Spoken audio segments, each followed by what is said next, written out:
5 de outubro, seja muito bem-vindo ao Plano Anual de Leitura da Bíblia com Lana e Rosânia, sem a Rosânia, mas com a pastora Paloma e com a pastora Aline, nossas convidadas. Que privilégio. Que honra, a paz Senhor Jesus. A paz Senhor Jesus. E nós estamos aqui nessa vista maravilhosa em Londrina, aproveitando esse momento para poder fazer a gravação desses 3 maravilhosos capítulos da Bíblia.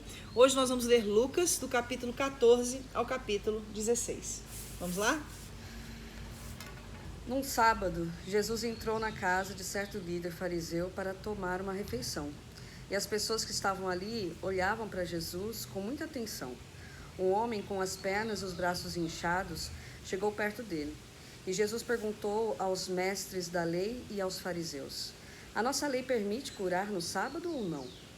Mas eles não responderam nada. Então Jesus pegou o homem, curou-o e o mandou embora. E aí disse: se um filho ou um boi de algum de vocês cair no poço, será que vocês não vão tirá-lo logo de lá, mesmo que isso aconteça num sábado? E eles não puderam responder. Certa vez Jesus estava reparando com os convidados escolhidos os melhores lugares à mesa. Então fez essa comparação. Quando alguém convidá-lo para uma festa de casamento, não sente no melhor lugar, porque pode ser que alguém mais importante tenha sido convidado. Então, quem convidou você e o outro poderá dizer a você: dê este lugar a este aqui. Aí você ficará envergonhado e terá de sentar-se no último lugar. Pelo contrário, quando você for convidado, sente-se no último lugar. Assim, quem convidou-o vai dizer a você: meu amigo, venha sentar-se aqui num lugar melhor. E isso será uma grande honra para você diante de todos os convidados. Porque quem se engrandece será humilhado, mas quem se humilha será engrandecido.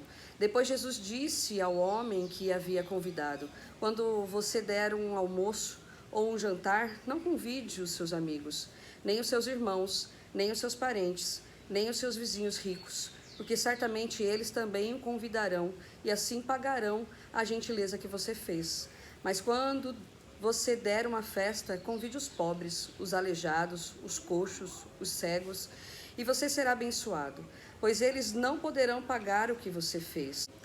Mas quando você der uma festa, convide os pobres, os aleijados, os coxos e os cegos, e você será abençoado, pois eles não poderão pagar o que você fez, mas Deus lhe pagará no dia em que as pessoas que fazem o bem ressuscitarem.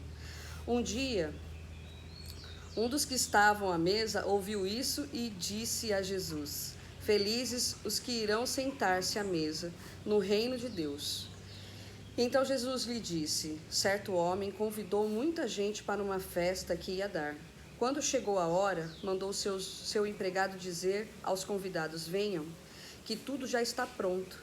Mas eles, um por um, começaram a dar desculpas. O primeiro disse ao empregado: comprei um sítio e tenho de dar uma olhada nele, peço que me desculpe. O outro disse: comprei 5 juntas de boi e preciso ver se trabalham bem, peço que me desculpe. E o outro disse: acabei de casar e por isso não posso ir. O empregado voltou e contou tudo ao patrão. E ele ficou com muita raiva e disse: vá depressa pelas ruas, pelos becos das cidades e tragam os pobres, os aleijados, os cegos e os coxos.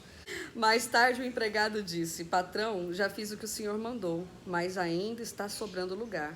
Aí o patrão respondeu: então vá pelas estradas, pelos caminhos e obrigue os que você encontrar ali a virem, a fim de que a minha casa fique cheia. Pois eu afirmo a vocês que nenhum dos que foram convidados provará o meu jantar. Certa vez, grande multidão estava acompanhando Jesus.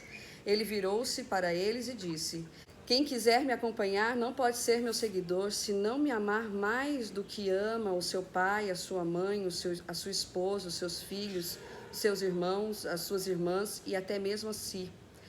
Não pode ser meu seguidor quem não estiver pronto para morrer como eu vou morrer e me acompanhar. Se um de vocês quer construir uma torre, primeiro senta e calcula quanto vai custar, para ver se o dinheiro que tem dá.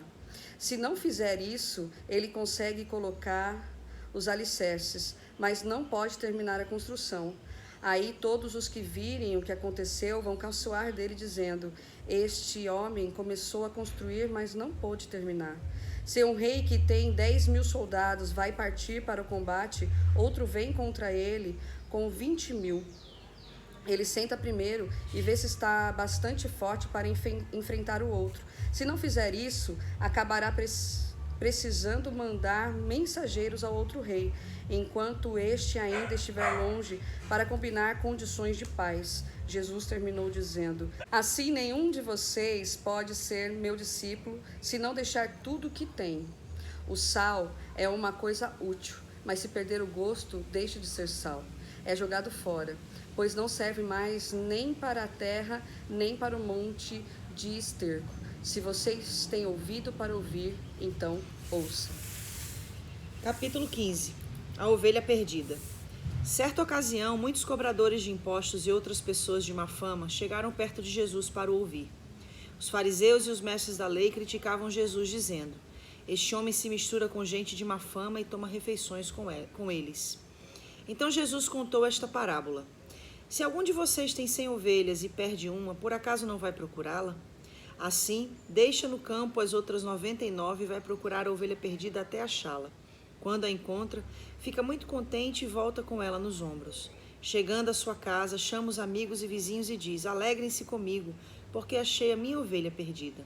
Pois eu lhe digo que assim também vai haver mais alegria no céu por um pecador que se arrepende dos seus pecados do que por 99 pessoas boas que não precisam se arrepender. A moeda perdida. Jesus continuou: se uma mulher que tem 10 moedas de prata perder uma, vai procurá-la, não é? Ela acende uma lamparina, varre a casa e procura com muito cuidado até achá-la. E quando a encontra, convida as amigas e vizinhas e diz: alegrem-se comigo, porque achei a minha moeda perdida. Pois eu digo a vocês que assim também os anjos de Deus se alegrarão por causa de um pecador que se arrepende dos seus pecados. A parábola do filho perdido. E Jesus disse ainda: um homem tinha 2 filhos. Certo dia, o mais moço disse ao pai: pai, quero que o Senhor me dê agora a minha parte da herança. E o pai repartiu os bens entre os 2. Poucos dias depois, o filho mais moço ajuntou tudo o que era seu e partiu para um país que ficava muito longe. Ali viveu uma vida cheia de pecado e desperdiçou tudo o que tinha. O rapaz já havia gastado tudo quando houve uma grande fome naquele país e ele começou a passar necessidade. Então procurou um dos moradores daquela terra e pediu ajuda. Este o mandou para a sua fazenda a fim de tratar dos porcos. Ali, com fome, ele tinha vontade de comer o que os porcos comiam, mas ninguém lhe dava nada. Caindo em si, ele pensou: quantos trabalhadores do meu pai têm comida de sobra, e eu estou aqui morrendo de fome. Vou voltar para a casa do meu pai e dizer: pai, pequei contra Deus e contra o Senhor, e não mereço mais ser chamado de seu filho. Me aceite como um dos seus trabalhadores. Então saiu dali e voltou para a casa do pai. Quando o rapaz ainda estava longe de casa, o pai o avistou, e com muita pena do filho, correu e o abraçou e beijou. E o filho disse: pai, pequei contra Deus e contra o Senhor, e não mereço mais ser chamado de seu filho. Mas o pai ordenou aos empregados: depressa, tragam a melhor roupa e vistam nele. Ponham um anel no dedo dele e as sandálias nos seus pés. Também tragam e matem um bezerro gordo. Vamos começar a festejar. Porque este meu filho estava morto e viveu de novo. Estava perdido e foi achado. E começaram a festa. Enquanto isso, o filho mais velho estava no campo. Quando ele voltou e chegou perto da casa, ouviu a música e o barulho da dança. Então chamou um empregado e perguntou: o que é que está acontecendo? O empregado respondeu: o seu irmão voltou para casa vivo e com saúde. Por isso seu pai mandou matar o bezerro gordo. O filho mais velho ficou zangado e não quis entrar. Então o pai veio para fora e insistiu com ele para que entrasse. Mas ele respondeu: faz tantos anos que trabalho como um escravo para o Senhor e nunca desobedeci a uma ordem sua. Mesmo assim, o Senhor nunca me deu nem ao menos um cabrito para fazer uma festa com os meus amigos. Porém, esse seu filho desperdiçou tudo o que era do Senhor, gastando dinheiro com prostitutas. E agora ele volta, e o Senhor manda matar o bezerro gordo. Então o pai respondeu: meu filho, você está sempre comigo, e tudo o que é meu é seu. Mas era preciso fazer esta festa, para mostrar a nossa alegria, pois este seu irmão estava morto e viveu de novo. Estava perdido e foi achado. Capítulo 16, a parábola do administrador desonesto. Jesus disse aos seus discípulos: havia um homem rico que tinha um administrador que cuidava dos seus bens. Foram dizer a esse homem que o administrador estava desperdiçando o dinheiro dele. Por isso ele o chamou e disse: eu andei ouvindo umas coisas a respeito de você. Agora preste contas da sua administração, porque você não pode mais continuar como meu administrador. Aí o administrador pensou: o patrão está me despedindo. E agora, o que é que eu vou fazer? Não tenho forças para cavar a terra e tenho vergonha de pedir esmola. Ah, já sei o que vou fazer. Assim, quando for mandado embora, terei amigos que me receberão nas suas casas. Então ele chamou todos os devedores do patrão e perguntou para o primeiro: quanto é que você está devendo para o meu patrão? 100 barris de azeite, respondeu ele. E o administrador disse: aqui está sua conta. Sente-se e escreva 50. Para o outro ele perguntou: e você, quanto está me devendo? 1000 medidas de trigo, respondeu ele. Escreva 800, mandou o administrador. E o patrão desse administrador desonesto o elogiou pela sua esperteza. E Jesus continuou: as pessoas deste mundo são muito mais espertas nos seus negócios do que as pessoas que pertencem à luz. Por isso eu digo a vocês: usem as riquezas deste mundo para conseguir amigos, a fim de quando as riquezas faltarem, eles recebam vocês no lar eterno. Quem é fiel nas coisas pequenas, também será nas grandes. E quem é desonesto nas coisas pequenas, também será nas grandes. Pois, se vocês não forem honestos com as riquezas deste mundo, quem vai por vocês para tomar conta das riquezas verdadeiras? E se não forem honestos com o que é dos outros, quem lhes dará o que é de vocês? Um escravo não pode servir a 2 donos ao mesmo tempo, pois vai rejeitar um e preferir o outro.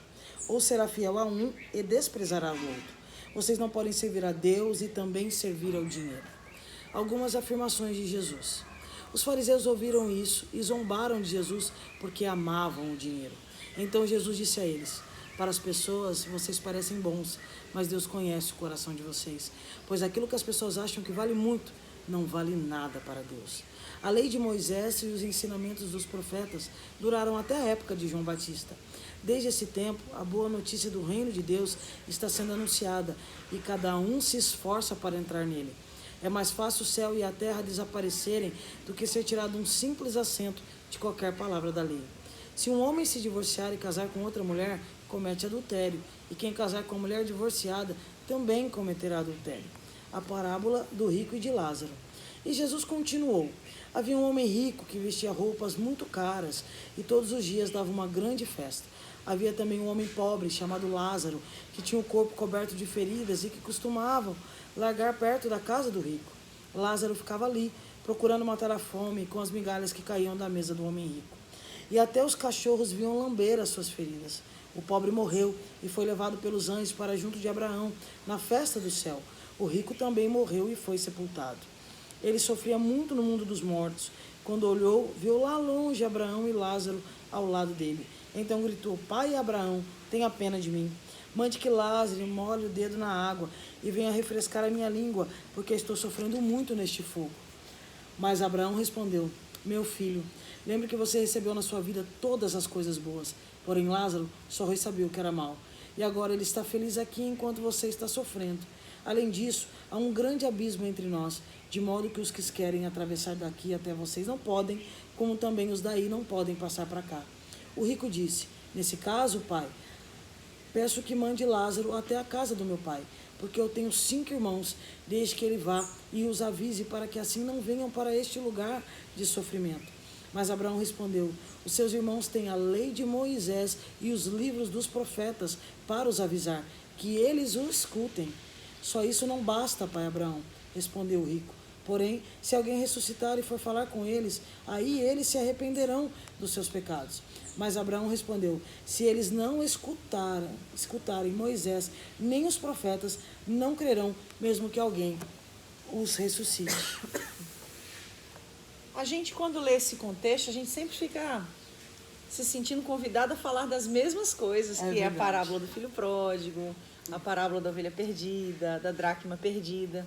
E eu costumo dizer, quando eu leio com a Rosânia, que quanto mais extenso os capítulos, mais sugestões a gente tem para falar a respeito. Verdade. Então eu vou falar primeiramente do que eu tocou no meu coração e vocês ficam livres caso vocês queiram também falar a respeito de algo em específico. Amém. Vocês não estão presas no capítulo que leram, pode falar acerca de um assunto que tenha eu lido e vice-versa. Ok. E vamos discorrer no devocional de hoje, nessa leitura de hoje. Recentemente eu estive ministrando na sede sobre a parábola do filho pródigo. Então ainda está muito fresco na minha memória e muito aceso no meu coração a mensagem que está ali, né, imbuída, incutida dentro dessa parábola. E como que fica claro para a gente esse processo de retorno do filho pródigo. Por que não deu certo? Ele certamente, assim como o irmão mais velho, ele tinha recebido todo investimento de ensino, de educação, todo empreendimento que um pai com posses pode investir na educação do filho. Tinha tudo para poder romper, tinha tudo para dar certo, para vencer. Mas algo em específico me chama a atenção da real questão que o levou a essa bancarrota, o levou a essa derrota. A gente percebe que ele pede a sua herança, ele busca a bênção, ele busca aquilo que ele tinha por direito, sim, porque como filho ele tinha os seus direitos, ele tinha o direito à herança. A gente sabe que quando o filho recebe uma herança é porque o pai morreu, e aí a gente vê ele antecipando esse direito à herança, é como se ele tivesse literalmente matando o pai dentro do seu próprio coração. Ele estava, na realidade, matando esse relacionamento com o pai dele. E aí ele pede a herança e sai de casa com a herança, mas com o relacionamento com o pai quebrado. E aí, ao que isso me leva a compreender? Muitas vezes o nosso relacionamento com Deus, o relacionamento das pessoas com Deus. Muitas pessoas que só se relacionam com Deus por causa daquilo que Deus tem a lhes oferecer. Né? E muitas vezes essas pessoas se relacionam com a graça só pensando naquilo que a graça tem para lhes oferecer, esse favor não merecido.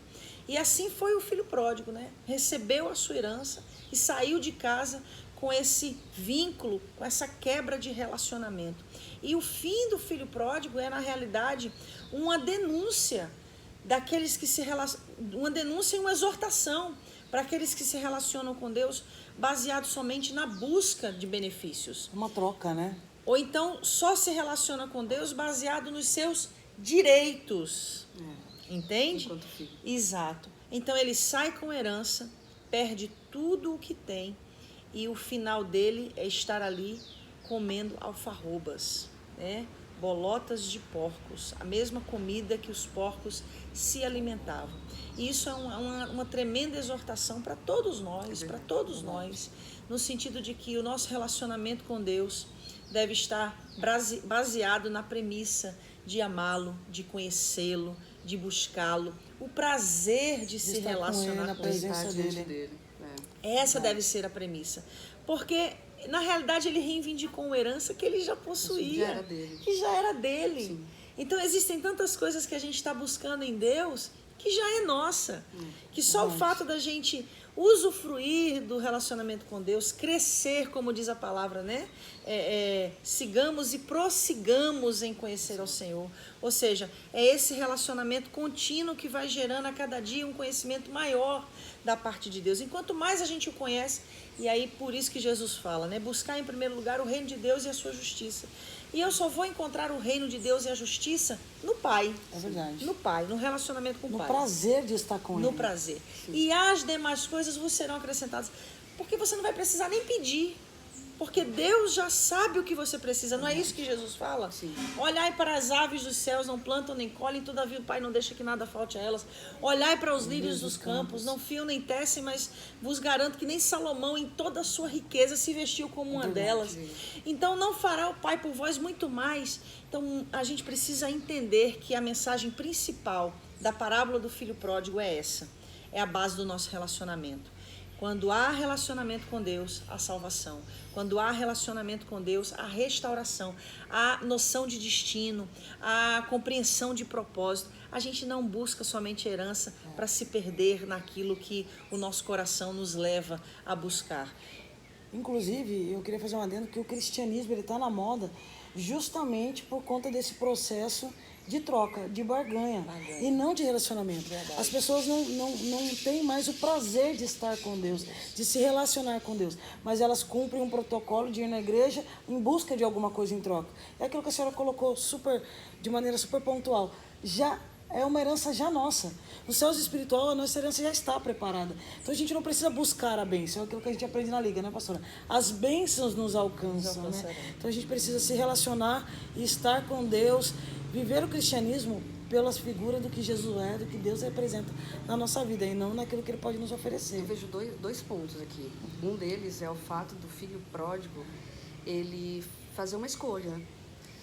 E para eu ter Deus, eu tenho que ter a opção de Deus, né? Para eu ter Deus, eu preciso optar por Deus. Mas ele escolhe o mundo. Então, o ser humano, ele tem escolhido o mundo, mas quer Deus. Ele tem escolhido as coisas que o mundo oferece, mas exigem a presença de Deus. E não é assim, né? Para eu ter um relacionamento com Deus, eu preciso priorizar a Deus. E aí a senhora fala assim, o fim dele foi comendo a comida dos porcos. É uma realidade, mas eu vou além. O fim dele foi nos braços do Pai. Não por causa dele, mas por causa da misericórdia de Deus. Então a gente tem essa escolha, né? Deus, ele sempre coloca na nossa frente dois caminhos, no mínimo duas escolhas a serem feitas, porque ele respeita muito o nosso livre-arbítrio. Então eu queria deixar esse pensamento aqui, de que para a gente poder ter esse relacionamento, que é realmente a raiz dessa parábola, a gente precisa fazer a escolha certa. E que a escolha hoje seja voltar para os braços do Pai, voltar para esse colo acolhedor, né? Voltar para esse relacionamento que pode me trazer tudo, que necessariamente já é meu como filho de Deus, né? E o importante ressaltar aqui que esse fim dele nos braços do Pai foi porque ele caiu em si. Também. Foi porque ele se arrependeu. Graças porque se ele não a tivesse Deus. Caído em si, se ele não tivesse se arrependido, continuaria, o Pai estaria sempre à espera. Sempre. Mas ele não estaria disposto a retornar. Verdade. Então, Acredito que a até mudança isso foi isso. um cutucão do Espírito Santo. A mudança né, de alguma maneira. destino é definida pela mudança das nossas decisões. Exatamente, Verdade. das nossas escolhas. Exatamente.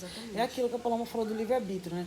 A palavra livre-arbítrio não existe na Bíblia em nenhum lugar. Só que a Bíblia fala de livre-arbítrio de capa a capa. Sim, dessas que é escolhas. dessa escolha que Deus nos dá. Dessa oportunidade que Deus dá da gente tomar as decisões. Eu acho lindo isso em Deus, né? Mas eu queria falar sobre o capítulo 14. Sim. Porque o Evangelho de Lucas é o meu evangelho preferido. A gente tem isso, né, pastor? Sim. A gente tem essa coisa de gostar. E eu gosto muito do Evangelho de Lucas. E o capítulo 14, que são as duas primeiras passagens, não tem em outro evangelho senão o de Lucas.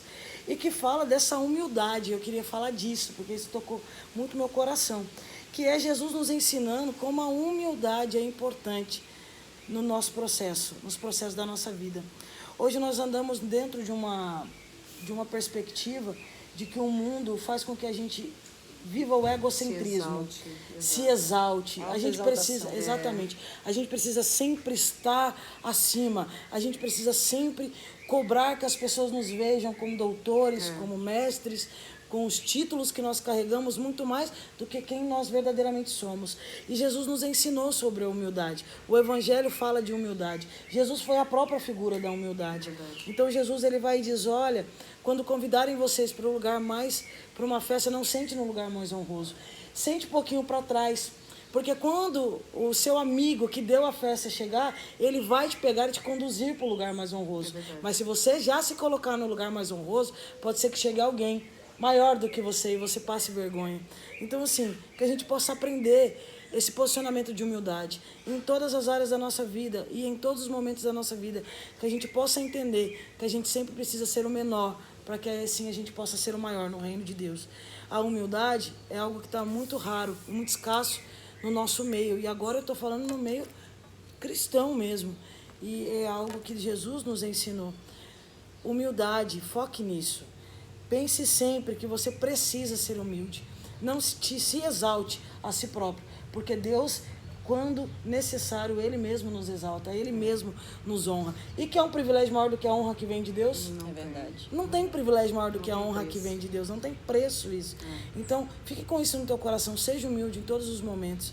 Sempre se coloque por baixo, que Deus sempre vai honrar Vocês a perceberam tua que vida. legal? A gente começou lendo sobre um lugar que a gente tem que se colocar para que as pessoas nos coloquem num lugar acima, e finalizamos a leitura numa outra festividade, dizendo que Deus chama todo mundo.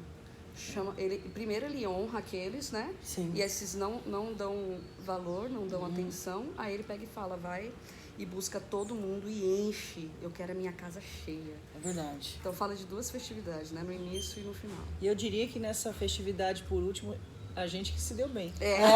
Glória a Deus por isso. Com certeza. Obrigada, Jesus. Uma outra coisa que eu acho que é importante falar nesses textos, pastora, é a parábola do rico e de Lázaro, que também só tem em Lucas, né? Que também é uma parábola que é muito importante para a gente, principalmente porque as pessoas têm muitas dúvidas de como realmente é esse pós-morte. É essa vida após a gente, esse pó voltar por pó, né? Do que do pó foi criado, voltar para o pó. E a palavra do rico de Lázaro nos ensina que nós temos a palavra de Deus, nós temos os profetas, né? Pastor Rosane não está aqui hoje, mas nós temos os profetas na nossa vida, nós temos a palavra para aprender. Então, não adianta, não se engane, a gente não sabe o dia que Deus vai voltar, que Jesus vai voltar. Ou na nossa morte, ou nas nuvens, esperamos ser arrebatadas, não é mesmo? Em nome de Jesus. Mas nós não sabemos a hora. Esse tempo atrás, nós tivemos a notícia de uma pessoa muito jovem que faleceu, né? Muito próxima de nós. E eu lembro que a nossa filha falou assim, meu Deus, mas ele era muito novo. Como assim? Uma pessoa tão nova morre. Eu lembro que eu olhei para ela e disse, não tem idade para morrer. Essa concepção é nossa, é humana.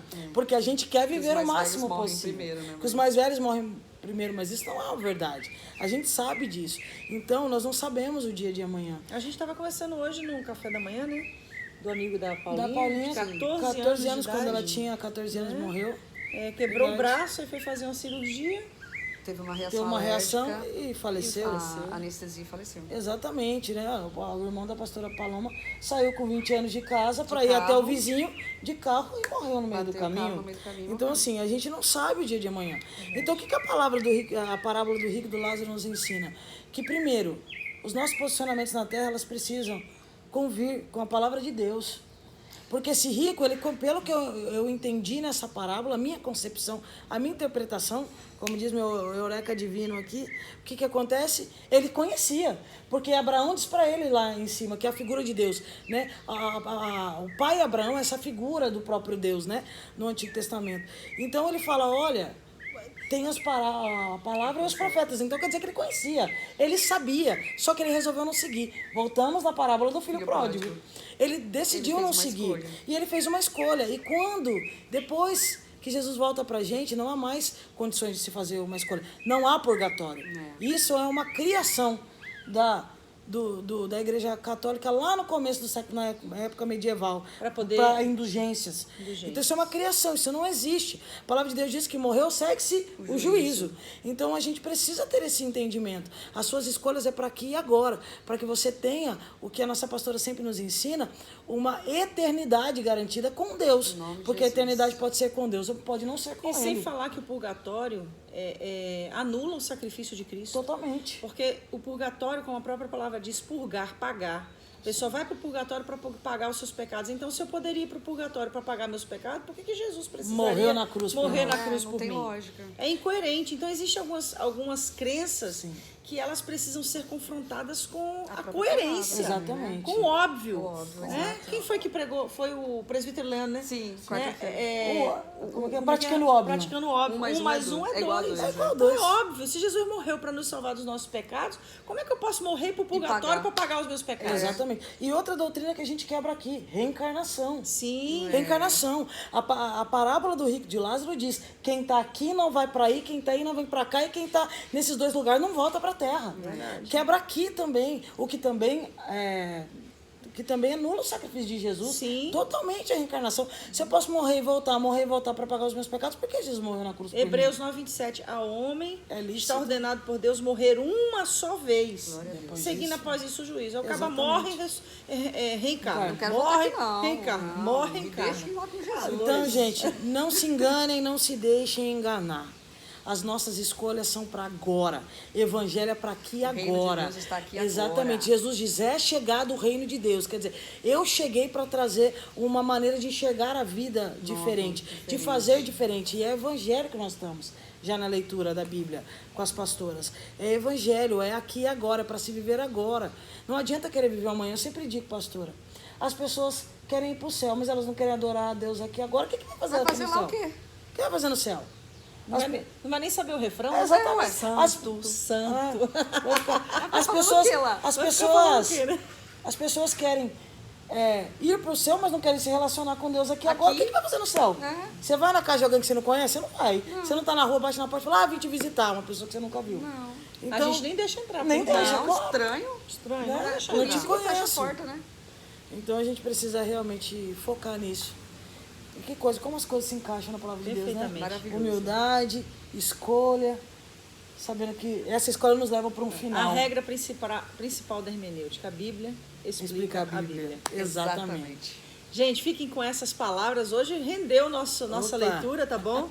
E até amanhã, no capítulo 17 e 18 de Lucas, também com participantes, com convidados Oh, especiais. Deus abençoe, gente. Deus abençoe.